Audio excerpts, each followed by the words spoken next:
행위가 온전하여 여호와의 율법을 따라 행하는 자들은 복이 있으며 여호와의 증거들을 지키고 전심으로 여호와를 구하는 자는 복이 있도다. 새벽을 깨우는 거룩한 기도자 여러분, 생명의 말씀의 거룩함이 하나님의 은혜 안에 새로워서 주님을 가까이 하는 복됨을 누리며 주 앞에 승리하기를 소망합니다. 오늘 우리가 읽어갈 하나님의 말씀은 신명기 28장 1절에서 14절까지의 말씀으로서 율법에 대한 하나님의 말씀 앞에 순종해야 될 언약 백성의 거룩한 책무를 언약의 갱신의 절차에 대한 재확인으로 선포하고 축복과 저주 구문을 증언하게 됩니다.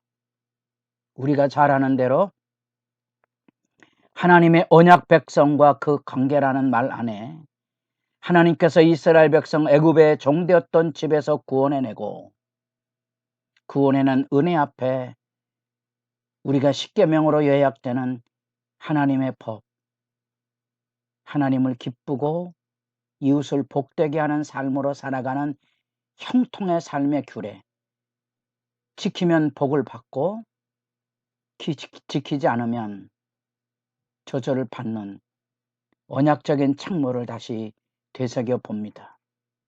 신약시대를 살아가는 우리들에게도 이 말씀의 의미가 분명히 선연히 살아있는가?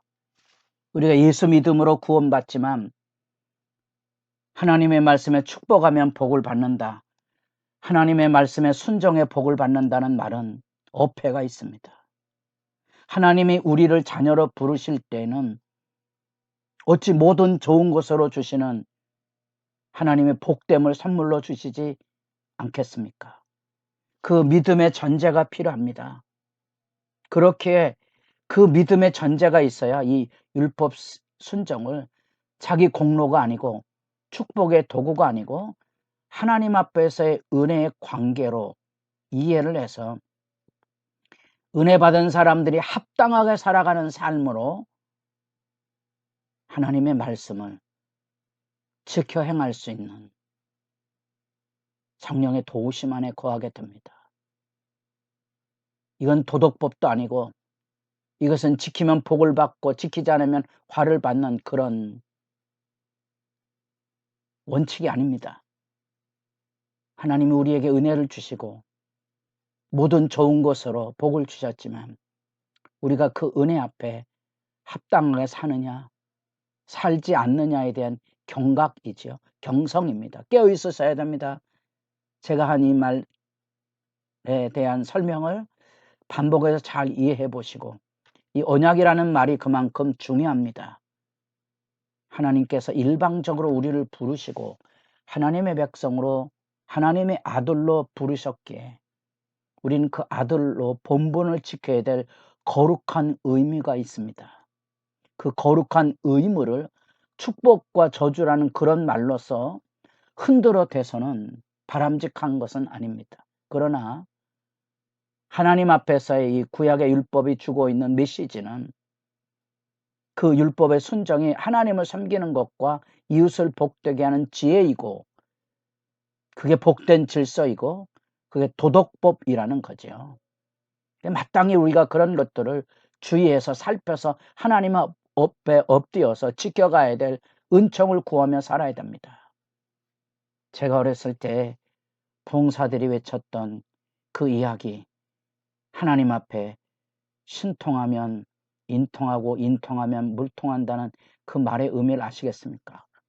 그건 하나님하고의 관계 안에 이 율법의 의미가 다 하나님을 어떻게 복되게 섬겨가는지에 대한 이야기가 들려주고 우리가 레위기 말씀을 통하여 머리부터 발끝까지 하나에서 10개까지 하나님 앞에 순종하는 말씀의 의미를 확인했고 그게 예배라 그랬잖아요. 근데 그 예배는 사실은 계명 속에 나타난 이웃과의 복된 관계입니다.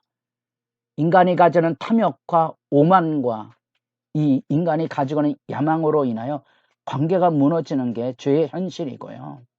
그걸 지켜가는 것이 여기 율법의 교훈이고 은혜의 질서입니다. 이 관계가 맺어야 사람과 복된 관계, 하나님을 섬기는 것과 부모님을 섬기는 것, 남편을 섬기고 아내를 사랑하는 것이 같은 율법 안에 들어와 있는 것이고요.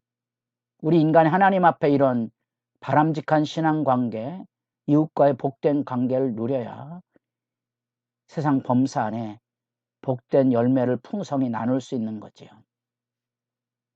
그런 점에서 이 28장을 축복 구문으로 생각하기보다는 이게 하나님의 백성의 은혜 가운데 살아가는 삶의 실제 이야기들이고요.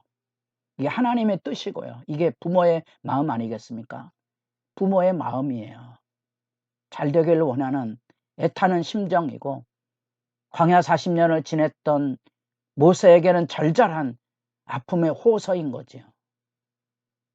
이 말씀을 지켜 행하면 복이 있을 건데, 지키지 않으면 파멸할 건데 눈물 나지 않겠습니까? 그 이야기입니다. 이 구문을 가지고 그래서 섣부른 축복과 저주 설교하는 것은 굉장히 좀 조심스럽습니다. 그 복됨의 실체를 여러분들이 반드시 서두에 읽었던 시편 119편 1, 2절, 우리가 너무도 잘 아는 시 1편에 복 있는 사람과 복이 있도다 하는 1편, 2편의 그 실제 이야기들은 이 세상을 살아가는 하나님의 백성들이 가지고 있어야 될 신앙이고 비전이고 확신입니다. 바닥을 살아도 하늘을 살아가는 영광은 이 분명한 하늘 복됨을 마음에 품고 사는 데 있습니다. 그 복됨은 뭐 신의 복이 있고 인의 복이 있고 그렇게 나눠지는 게 아니고 삼박자 축복처럼 그런 영역이 아니고, 여기 나타난 하나님의 율법 순정 안에 보면 성읍에도 들녘에도 이 모든 영역, 자녀들과 소산과 가축, 전쟁에서 보호함을 받으며 농산물의 풍요가 이루어지는 그 하나님의 언약에서 주어지는 복된 은혜의 실제가 여기 열려지고, 하나님께서 이스라엘 백성들을 왜 구별해 내셨겠습니까? 창세기 12장에 아브라함을 불러낸 분명한 이유가 있습니다. 모세를 애굽의 종살이에서 불러낸 이유가 있습니다. 약속의 땅에서 이 형통한 삶을 여러 죄로 인하여서 인간의 분쟁과 갈등으로 인하여서 땅이 저주받는 부정과 타락상에 대하여 구별된 백성과 구별된 땅에서 형통함을 누려서 새로운 창조처럼 가나안을 통하여 새로운 창조 세계를 열어서 모든 족속이 이 하나님의 창조의 형통함을 풍성히 누리도록 복의 근원으로 부르신 거죠. 하나님의 백성이 놓치는 것이 그런 것입니다. 구원의 부름의 의미를 잘 알지 못하는 것. 강제해야 되는 게 아닙니다. 지키면 복을 받는 단순 조건의 이야기가 아닙니다. 하나님의 의지와 열심이 담겨 있는 이야기입니다. 복되게 살아야 될 이유와 명분이 여기에 있고 그걸 밝혀주고 있는 거죠. 그런 점에서 이 은혜와 순종은 같은 말입니다. 하나님의 은혜가 부어지면 은혜를 통하여 하나님께 영광을 돌리는 삶을 살 뿐만 아니라 하나님의 백성과 더불어 살며 세상을 아름답게 가꾸며 살아가는 형통의 삶이 이 언약적인 창문 안에 담겨져 있는 하나님의 약속이고 교훈이고 복의 실제입니다. 그래서 율법은 우리가 은혜와 율법이 다른 게 아니고, 은혜 받은 사람들이 지켜야 할 율법은 은혜 안에 있는 사람들에게는 그들의 일상이고 방향이고 지침입니다. 어찌 즐겁지 않겠습니까? 우리가 이렇게 새벽을 깨우는 기도 시간이 늘 살펴서 돌아보는 게 그겁니다. 이 시간이 즐거운 시간입니다. 잠자는 시간이 즐거운 게 아닙니다. 이걸 무슨 강제로 하는 게 아니고, 이 시간이 즐겁지 않다면 우리는 율법을 지킨다는 개념이 아니라 나는 은혜 앞에 깨어있는가를 돌아보는 거지요. 주일날 예배하는 거는 감사한 일이지요. 우리가 하나님께 드릴 것이 있어서 11조와 감사 예물을 드린 것은 복된 일이죠. 누가 강제하거나 그것을 통하여 복을 받는다는 말을 하게 되면 그것이 조건이 되면 초라해지는 거죠. 우리 하나님이 그런 조건적인 하나님이십니까? 우리가 부모에게 순종하는 것이 하늘의 즐거움이지, 내가 부모에게 순종하면 복을 받는다는 말은 얼마나 추접스러운 이야기가 됩니까? 이렇게 하나님의 말씀의 의미를 잘 이해해 보셔야 됩니다. 하나님께서 주신 율법은 우리에게 이 구원을 통하여 이루시는 새로운 창조 질서입니다. 그게 구원이거든요. 인간이 가지고는 탐욕과 야망, 이 죄의 본성을 하나님께서 구원하시는 구원의 백성이 약속의 땅에서 지켜 행하면 복이 있지 않겠습니까?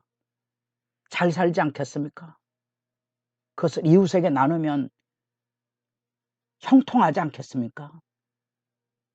그게 율법의 의미고 절절한 모세 유언적인 설교의 핵심이고요.